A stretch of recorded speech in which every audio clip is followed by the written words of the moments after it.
Maradi, com o general Junot, Portugal, na verdade Lisboa, o que fez o rei foi esconder a sua biblioteca. Então, ele repartiu essa biblioteca, a real biblioteca dele, em diversos conventos de Lisboa. E parte desse material ele enterrou. E essas gravuras elas foram enterradas em caixotes em Lisboa. Até que tudo começou a ficar mais calmo e o bibliotecário Mor desenterrou e foi enviando levas e levas desse material para o Brasil. E aí essa exposição foi justamente sobre essa coleção real, que vem com selo real para o Brasil, e que eu pude pesquisar num volume de 30 mil gravuras, e é uma coleção extraordinária. E eu fiz um recorte do século XV ao século XVIII, até o XIX, não quis entrar nas fotografias porque não ia dar conta, então eu resolvi tomar as rédeas de pensar sobre o que seria essa forma de difusão do conhecimento através dessas imagens iconográficas que surgiram no século XV. Porque, por incrível que pareça, os chineses já sabiam a manipulação, ou seja, a criação do papel, ela é de 105 a.C. E nós, ocidentais, só começamos a desenvolver e saber a fabricação de fazer papel só no século XIV, final do século XIV para o XV, quando os árabes vieram para o Brasil, vieram para a Europa, lá para a Península Ibérica, e trouxeram, então, essa informação. E aí mudou tudo, porque aí, com o papel, começou-se a fazer as gravuras, e aí começou a surgirem os primeiros livros, que são os incunábulos, eram conhecidos como os incunábulos. Por exemplo, essa sequência aqui, que é do Albrecht Dürer, que fala sobre o Apocalipse, era um livro extraordinário, enorme, só falando sobre o Apocalipse em imagens iconográficas e estilográficas, né? Que isso aí são estilogravuras. E é interessante a gente ver que a construção, nesse momento do século XV, que é um momento de virada da história da humanidade, porque você sai de um momento da Idade Média que não permitia que o conhecimento fosse difundido, nem sequer a ciência, porque tudo era à luz, né, das questões divinas, é uma exploração e assim, é um momento tão incrível da história da humanidade.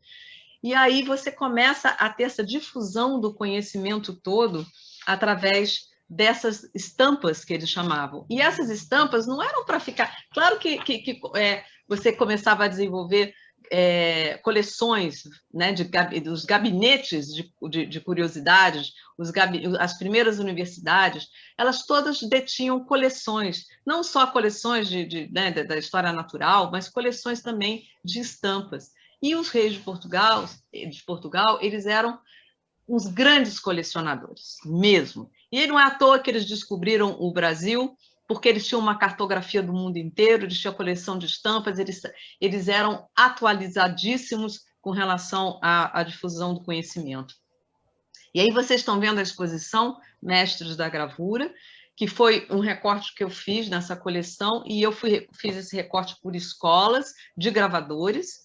E aí você tem escola alemã, escola holandesa, escola portuguesa, enfim. E algumas gravuras que eu pude trazer, porque a coleção é muito delicada, e algumas delas, como gravuras do Rembrandt, também passaram no projeto por restauração, fazia parte do projeto a restauração, né, do acervo, e que esse acervo todo foi higienizado, foi trabalhado dentro da Biblioteca Nacional, e esse trabalho, e olha que incrível, gente, é tão empolgante, porque é uma coleção que ficou 200 anos trancada, dentro de cofres, dentro da biblioteca. Ela nunca tinha saído das gavetas, a não ser para pesquisadores e para as pessoas da biblioteca. Mas, para o público em geral, elas estavam adormecidas.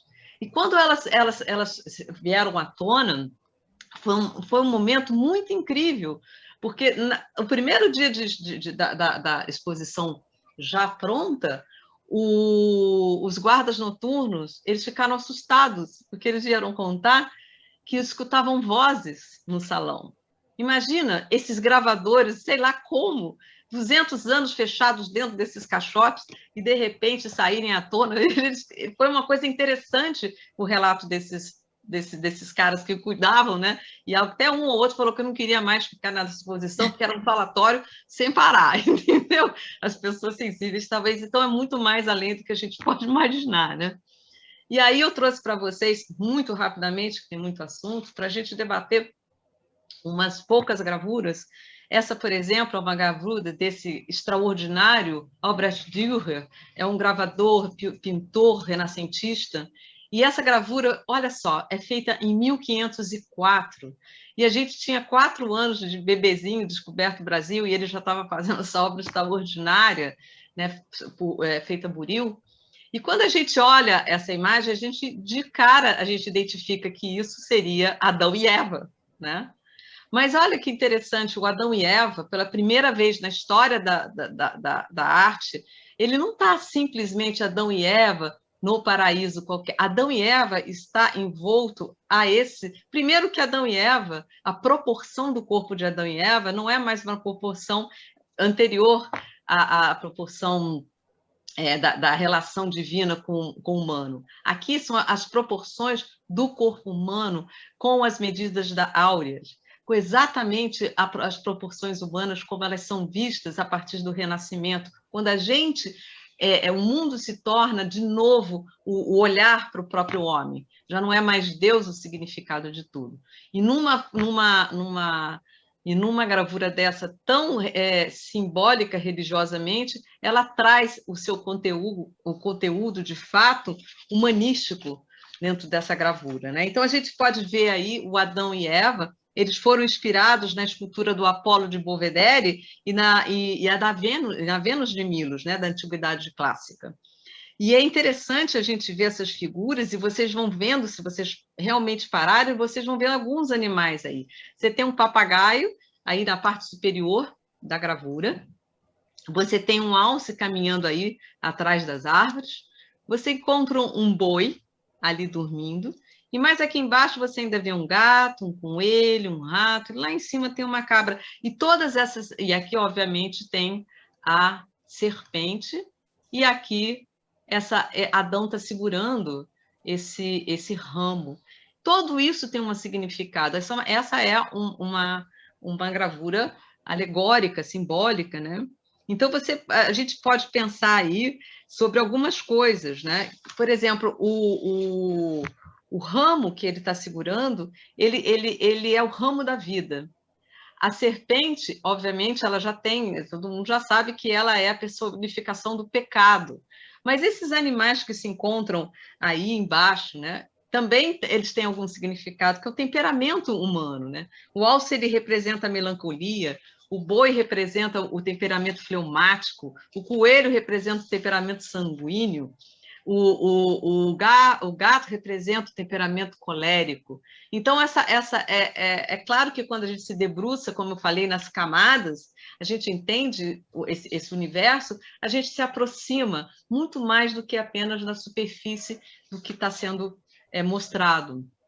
E aqui tem algumas outras imagens, sempre ele, Dürer, com a proporção humana, tentando pensar o corpo humano, mostrando de todos os lados. Uma virgem extraordinária de 1498 com um macaco. Isso seria um sacrilégio, uma coisa absurda. Na Idade Média, isso não seria possível.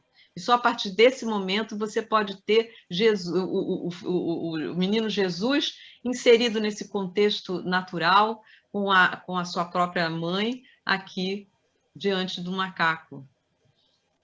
Né? E aí você tem outros gravadores e outros assuntos começando, que não mais aqueles assuntos que até o Renascimento era tudo com relação à questão de Deus. E agora a gente começa a ver outros assuntos, como, por exemplo, essa extraordinária gravura de Piranesi, italiano, Giovanni Battista Piranesi,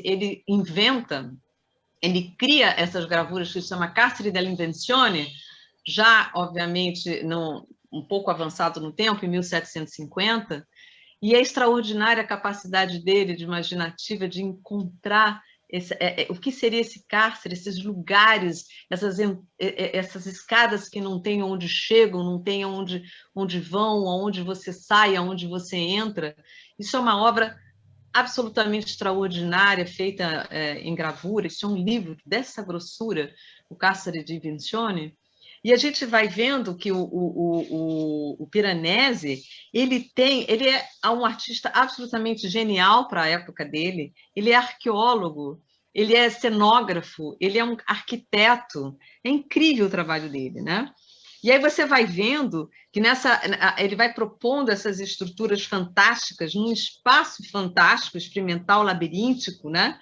E não tem nenhum ponto de vista fixo, o olhar ele não vai parando, ele vai entrando nesses meandros, né? E também não tem uma perspectiva linear. Essa série dele, de Água Forte, é maravilhosa, porque ele vai propondo essa proliferação de perspectivas, não vai e vem de escadas e pontes e tudo mais, né? Aí eu fico me perguntando aqui, né?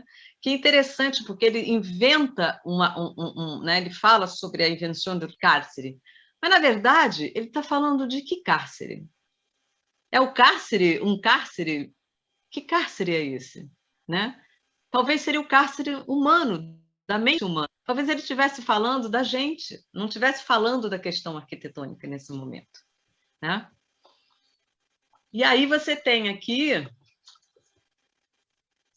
outras gravuras dele, que ele como um arqueólogo cenógrafo, ele vai... Aqui, deixa eu voltar. Ih, foi para frente.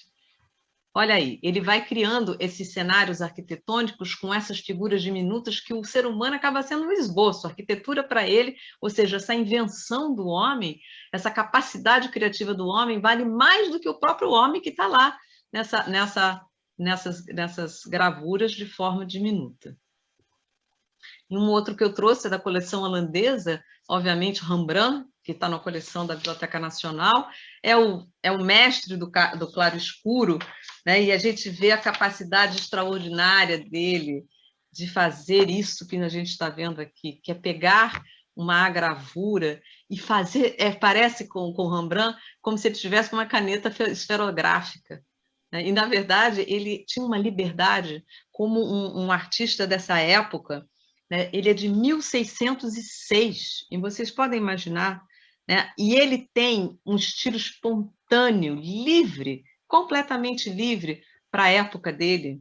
E aí a gente vê como essa espontaneidade só pode ter acontecido a partir do Renascimento. Não há condição de uma pessoa ter essa liberdade. Rembrandt era um homem que ele tinha uma liberdade imensa e ele inventava coisas, como, por exemplo, essa questão do claro-escuro, mesmo em gravura, a dificuldade de você fazer esse claro-escuro. Depois não vai dar para a gente ficar falando de técnica hoje, né?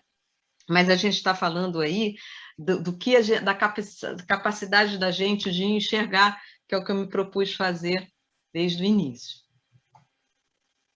Então, essa coleção foram para 5 capitais, depois isso rendeu esse livro aqui enorme, ó, Mestres da Gravura, que é um livro editado pela própria Biblioteca Nacional para comemoração dos 200 anos por conta de uma pesquisa que eu resolvi fazer independente de qualquer coisa, porque eu trabalho de forma autônoma, eu criei o Ateliê Documenta para poder...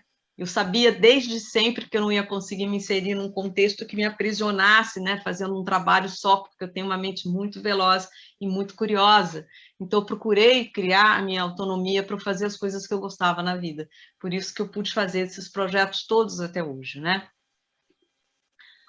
A coleção francesa, olha que extraordinária a coleção francesa, gente. Isso aqui é o primórdio das fotografias, porque nenhum gravador antes de Calot conseguiu fazer isso como faz uma câmera fotográfica, que é dar foco no primeiro plano.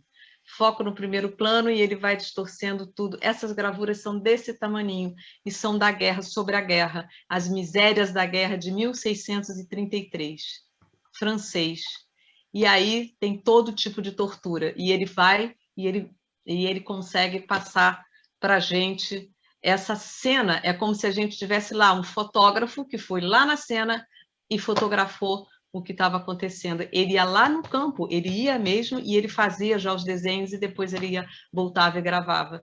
essas gravuras espetaculares sobre o sofrimento humano através dessa reportagem, a primeira reportagem fotográfica, na verdade, através de gravuras. Eu trouxe essa aqui, que é uma gravura interessante, que esse gravador, uma habilidade incrível, chamado Claude Millan, ele inicia a incisão na ponta do nariz de Jesus Cristo e com um único gesto ele cria toda essa circularidade, ele não tira o buril do metal, né? Que é o metal que você vai desenhando com uma ponta de metal sobre o metal. E ele, com o peso da mão, ele vai criando todos esses volumes nesse rosto. É uma coisa extraordinária o trabalho dele. A coleção inglesa, falando de Shakespeare, já é uma outra... e aí a gente já está entrando em outras informações, inclusive plásticas, mas também alegóricas, porque Shakespeare e todos os personagens de Shakespeare, né, que ele vem a escrever nas suas peças, nos seus escritos, e aí tem o ódio, tem a beleza, a natureza, a raiva, está tudo composto aí. É uma figura alegórica também. E a Espanha, a gente tem o extraordinário Goya, com os horrores da guerra, com o disparate humano, e ele começa a construir essas dramáticas gravuras com uma intensidade assim trágica, realmente, e falando dos horrores do que é ser humano, o disparate do medo, o disparate do matrimônio, o disparate da vida. É uma loucura. Todo o trabalho dele tem uma potencialidade enorme. E, finalmente, os portugueses aí, com essa delicadeza e com esse pontilhado que o cabelo de Dom João faz parte lá, né, do infinito do fundo. É linda essa gravura, né? Que o próprio cabelo dele é o fundo da gravura. Se mistura, vai nos tons e semitons. É muito maravilhosa essa gravura. E a Carlota Joaquina como santa, né? Aí representada como uma santa, Santíssima Dona Cartola, princesa do Brasil. Era um pouco isso que eu queria mostrar para vocês desse assunto. E agora a gente vai mudar completamente tudo, e eu vou trazer um outro assunto, que é a curadoria do Leonel Kais e do Jair de Souza, e eu fiz essa pesquisa para o Museu do Futebol.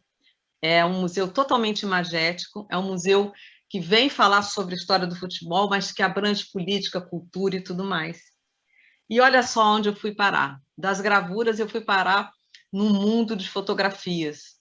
E aí é muito interessante, porque a fotografia em si, só por si, ela já fala. Mas você fazer uma síntese de toda... Aqui é a Sala das Copas, então eu tinha que fazer a síntese por décadas de cada uma dessas copas. Eu tinha 6 ou 7 imagens que representavam aquela época, através dessas imagens e a composição delas uma com as outras. Então, foi um trabalho extraordinário. Eu pesquisei mais ou menos umas 30 mil fotografias para poder chegar e desenvolver esse trabalho que eu desenvolvi para o Museu do Futebol. Estando aqui no Rio de Janeiro, fui contratada em São Paulo para desenvolver. E é incrível a capacidade de como você vai entrando no universo da imagem e nas camadas e vendo essa produção toda, o tempo todo. É como se você fosse burilando, né, o olhar. É muito interessante. E a Sala das Origens, que também é fotografias, mas fotografias antigas, realmente dos primeiros clubes. E, obviamente, os primeiros clubes brasileiros de futebol, junto com a cultura brasileira do início do século XX. É uma sala muito linda, que essas molduras, elas viram, elas abrem, então fica tudo em movimento, e você descobre atrás delas, às vezes, vídeos, às vezes, outras gravuras. E aqui eu só trouxe por título de curiosidade que eu doei essa partitura, que era da minha avó, Iolita Nascimento era minha avó, 1926, para essa exposição, e está lá. A minha avó foi eternizada, coisas de pesquisadores que eu coloquei a minha avó, também está lá até hoje, com essa assinatura dela.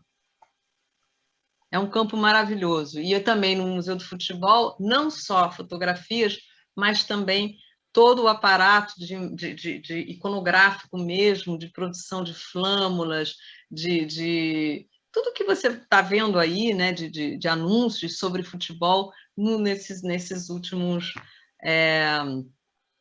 do século, né, dos últimos 100 anos da presença do futebol aqui no Brasil. Então, a pesquisa ela vai para os objetos também, né? Não é uma coisa que fica parada no tempo. E aí eu vou agora para o livro Salvador, uma iconografia através dos séculos, também vou trazer rapidamente para vocês, é esse catatão aqui, enorme, que foi uma pesquisa que eu tive muita vontade de fazer, porque a iconografia carioca é totalmente conhecida e totalmente estudada, mas a gente pouco estuda a iconografia da Bahia ou de Salvador. E eu resolvi, então, mergulhar na Biblioteca Nacional como coleção e aí entrar junto, obviamente, a Nataraja está aí, uma grande pesquisadora, editora, e ela estava na equipe, né, formando a equipe junto com o Leonardo, eu orientando, coordenando, porque é um trabalho muito grande, e a gente aí construiu, de certa maneira, esse panorama que seria dessa criação do que for de imagens sobre a cidade de Salvador, não entrando na fotografia, porque a fotografia é um tomo, então não daria para fazer, então eu me ative só a esse princípio. Aí eu e Nataraja aí na Biblioteca Nacional, e a gente passa horas e horas e horas a fio fazendo pesquisa e trazendo material para ser visto. E aí é interessante a gente notar, gente, que a cidade de Salvador é uma cidade muito importante na história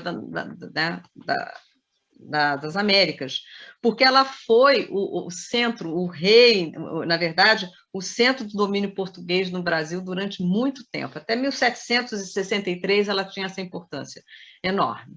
Foi fundada em 1547.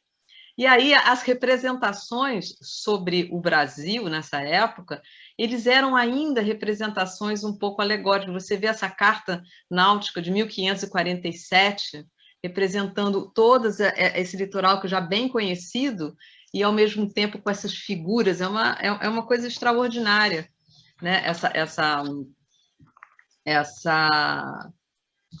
Essa imagem. E aí, o que a gente vê é o seguinte, que a difusão do conhecimento cartográfico, iconográfico, ela também surge muito por conta da difusão que a gente falou aí das gravuras, né? Mas olha que interessante essa gravura, que é uma gravura anterior, que é uma gravura que ainda ela é uma gravura imaginativa, né, simbólica, ela tem esses elementos ornamentais, ondas, animais, monstros, tudo. E com o andar da carruagem, digamos assim, né, desenvolvimento, né, no Renascimento e do conhecimento maior da cartografia, esse tipo de coisa é típico da Idade Média. Mas a cartografia nossa, assim, mais recente, né, de Renascimento para cá, ela é uma cartografia totalmente geometrizada. Ela não é, ela é científica, ela não tem mais, ela não representa mais esse mundo que o cartógrafo tinha que inventar, que tinha que imaginar como era o mundo, porque não sabia quais eram as bordas do mundo, né? Ele simplesmente ia lá e ia realmente delimitando as paralelas e tudo mais, e agora como um domínio mesmo, né, político sobre a questão do mundo. E olha que interessante essa gravura, gente. Essa aqui é a cidade de Salvador, ó, aqui, e aqui todo esse mar envolvido e esse emblema aqui embaixo, esse símbolo embaixo, né? Então, daquele mundo simbólico que antigamente que tinha, né, mais medieval, a gente vai se tornando, os símbolos que começam a aparecer são de fins políticos. Aqui, obviamente, está se falando do domínio, o domínio enfim, de Portugal sobre o Brasil, né? Trata-se disso, essa gravura. E aí a gente vai vendo, por exemplo, gravuras como essa, são gravuras que foram feitas quando os holandeses invadiram a cidade de Salvador. Várias gravuras iguais foram feitas e foram, na verdade, elas foram sendo reproduzidas, né, por esses impressores. E aí a gente vai entender quando a Holanda, na verdade, os holandeses eles passam mais de 9 ou 10 meses dominando essa cidade, só que, olha que interessante, na primeira vez, no primeiro momento em que essas gravuras são realizadas, no mesmo ano da realização dessa gravura, já estava sendo editado lá na Holanda. E o que significa dizer que os holandeses ficaram, que a Europa, de certa maneira, o imaginário da Europa acreditava que os holandeses dominavam o Brasil durante anos a fio. E, no entanto, não foram poucos meses por conta da difusão do conhecimento. É a tal da fake news da colônia, né? Literalmente. E aí tem essas imagens alegóricas também, tá vendo isso aqui? Tem isso também, esse tipo de imagem, que é a mesma situação dos holandeses, mas aqui um símbolo de dominação, de moralidade, enfim, tem todo aqui um escrito que agora eu não vou poder falar para vocês, porque a gente vai perder muito tempo com isso. Já a fotografia, por exemplo, né, é o governador e os religiosos que foram, enfim, banidos, né, na verdade, lá da cidade de Salvador, e acabaram presos na Holanda, né, e tem todo aí o relato sobre isso, enfim. E aí no livro a gente vai andando, né, andando na história, e a gente chega a essa extraordinária pintora, gravadora, que é a Maria Graham. A Maria Graham é muito interessante porque ela é uma viajante, muito raro você encontrar uma viajante mulher, né, dentro desse círculo tão masculino que era dos viajantes, né? Ela na verdade vinha com o marido dela, mas ela tinha uma liberdade incrível, né? Ela era inglesa e ela chegou a Salvador e fez um diário incrível sobre a cidade de Salvador, com gravuras e tal, mas no meio das coisas dela, desse diário, se encontrou esses pequenos desenhos aí que eu estou mostrando para vocês agora, que são, na verdade, não são atribuídos a ela, apesar da letra ali, da caligrafia ser dela, não se sabe se realmente esses desenhos foram dela, mas comparando com outros que ela já fez, né? Essa série que eu estou passando para vocês é uma série de desenhos incríveis, que são testemunhos da Bahia no século XIX, são delicados, são naturalistas, né? E você vai vendo que é, na verdade, como um catálogo, um inventário, uma galeria de tipos posados, né? Deixa eu ver se anda aqui.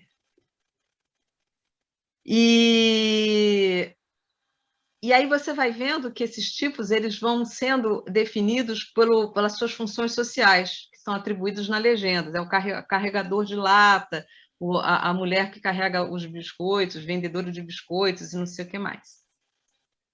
As portuguesas que estão aí indo à missa. E essa gravura aqui me chamou muita atenção. Gravura não, esse desenho, porque isso não é uma gravura, isso é um desenho, e me chamou muito a atenção. Esse se chama Mulher do Mercado e a outra se chama A Carregadora de Água. Se a gente parar para ver essa mulher do mercado, a gente vai ver que ela ascendeu socialmente. Provavelmente ela é livre, ela está calçada, ela está usando adornos corporais, é uma bela mulher. Ela tem um colo e os ombros descortinados, e ela nos fita direto, graciosamente.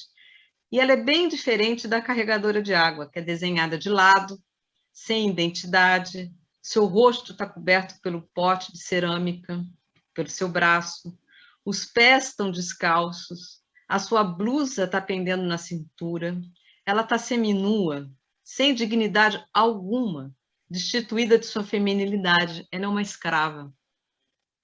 É muito interessante a gente poder ver como as imagens elas podem contar mais do que a gente pode imaginar. São duas figuras que vivem a mesma circunstância, mas de formas diferentes. E a maneira como ela é retratada também mostra que isso acontece através das suas funções sociais e da sua posição social numa rede, né, de uma cultura, nessa época escravocrata, né? E aí a gente vai perceber que tanto tanto os viajantes e os naturalistas, eles iam representando a natureza, mas eles tomam também a cultura negra, as etnias negras, como curiosidade. E também, de certa maneira, ao olhar essas figuras hoje, é quase que um mostruário de tipos. Isso também tem, de